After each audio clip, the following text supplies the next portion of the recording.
Case 3,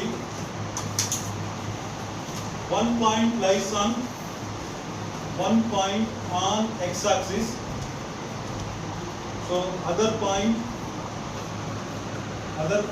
on y-axis. The case 3 I have taken. See, one point I will take this one A, this one I will take B now. Now how to find the distance between A and B? Both the cases were different now, easy. When it is lies on x-axis, direct subtraction. When it lies on y-axis, direct subtraction. Now things now change.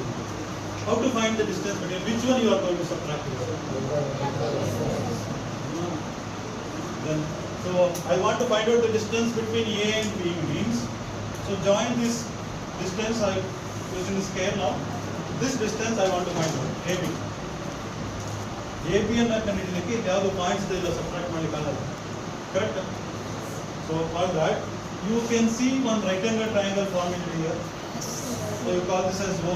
In right angle triangle OAB, this is 90-degree perpendicular line. When it is a right angle triangle, which property can be used there?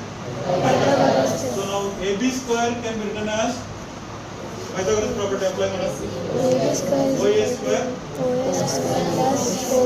OB square plus OB square. Again Pythagoras property ಏನು ಹೇಳುತ್ತೆ?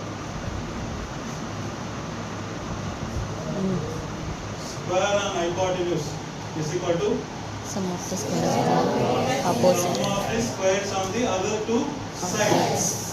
Square on hypotenuse is equal to sum of the squares on the other two sides. This hypotenuse longest side.